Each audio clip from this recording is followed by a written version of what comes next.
उत्तराखंड में भाजपा प्रत्याशियों के खिलाफ जिन पुलिस कर्मियों के परिजन प्रचार कर रहे हैं, उनको पुलिस महकमा चिन्हित करने का काम कर रहा है और चुनाव के बाद पुलिस के आला अफसर इन चिन्हित कर्मचारियों के खिलाफ कार्रवाई करने का दम भर रहे हैं।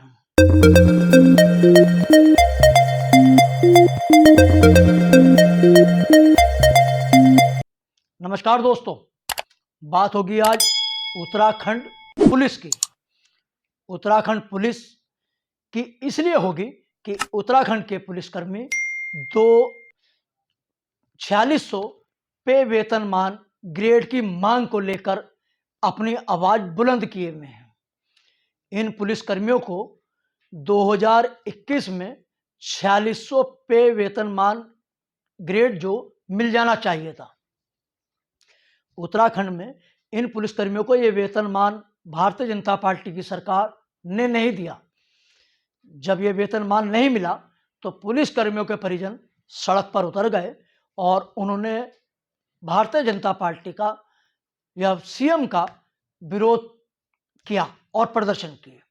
इस दौरान जब ये प्रदर्शन शुरू हुए तो पुलिस के आला अफसर और भारतीय जनता पार्टी के नेता व प्रदेश के सीएम पुष्कर सिंह धामी चिंतित हो गए और उन्होंने पुलिसकर्मियों के परिजनों से वार्ता की और उनकी मांग को जायज मानते हुए उसका समाधान करने का आश्वासन दे दिया।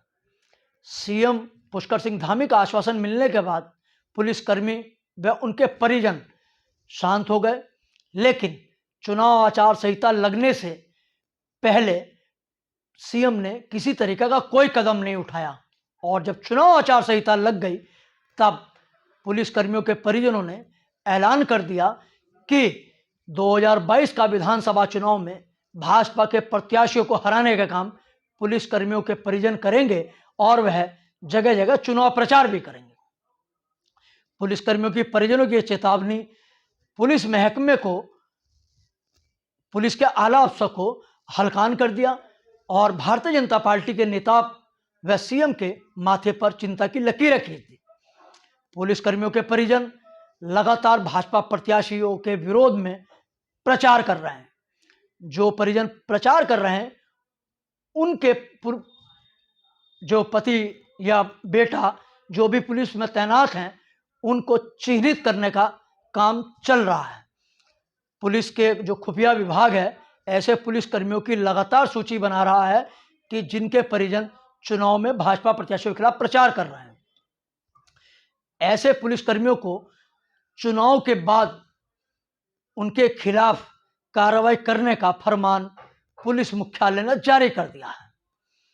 पुलिस मुख्यालय ने कहा है कि खुफिया विभाग से जो लगातार सूची प्राप्त हो रही है उसको 14 फरवरी के बाद, क्योंकि 14 फरवरी को मतदान है, उसके बाद इन पुलिसकर्मियों के विरुद्ध कार्रवाई अमल में लाई जाएगी।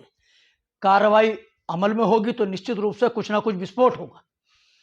पुलिसकर्मियों के परिजन स्पष्ट रूप से कहते हैं कि नियम के हिसाब से 2021 में उनको 4600 पे ग्रेड वेतनमान मिल जाना चाहिए था। 2001 बैच वालों को, 2002 वालों को 2022 में मिलेगा, 2005 वालों को 2025 में मिलेगा और ये 10-20-30 का फार्मूला पूर्व मुख्यमंत्री हरीश रावत ने किया था।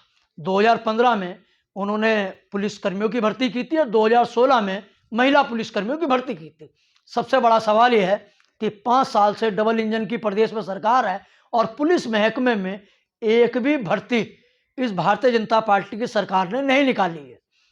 तो एक तरफ तो बेरोजगार युवा जो पुलिस की तैयारी कर रहे हैं उनको नौकरी में जाने का मौका नहीं मिला, वहीं जो नौकरी कर रहे हैं उनके वेतनमान जो पे ग्रेड का मामला है उसको अटका दिया गया है।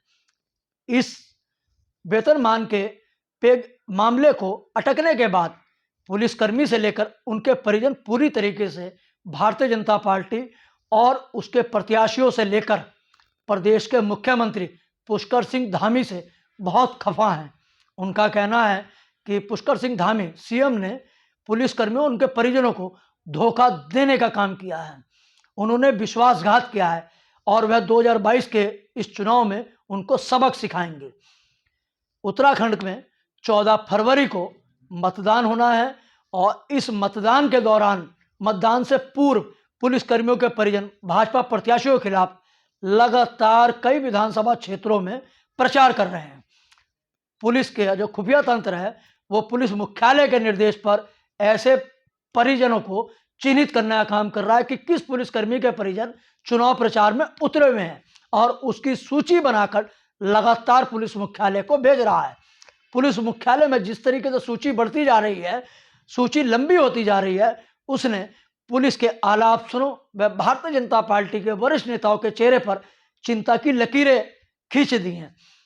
लेकिन 14 फरवरी से पहले पुलिस कर्मियों के विरुद्ध किसी तरह की कार्रवाई पुलिस मुख्यालय नहीं कर सकता है, क्योंकि प्रदेश में चुनाव शांतिपूर्ण ढंग से संपन्न कराना है। लेकिन यह तय है कि जिस तरीके से आज पुलिस मुख्यालय ने ऐलान किया है या फरमान जारी किया है कि 14 फरवरी के बाद, मतदान संपन्न होने के बाद, ऐसे चिन्हित पुलिसकर्मियों के विरुद्ध कार्रवाई होगी, तो निश्चित रूप से पुलिस महकमे में उत्तराखंड के अंदर पुलिसकर्मी और उनके परिजन बगावत पर उतर जाएंगे। आपको वीडियो कैसा लगा? इस वीडियो के बारे में आप कमेंट सेक्शन में जाकर अपने विचार व्यक्त कर सकते हैं, और इस चैनल को सब्सक्राइब करके बेल आइकन का बटन दबाकर आजाद पत्रकारिता को सहयोग दे सकते हैं। बहुत बहुत धन्यवाद।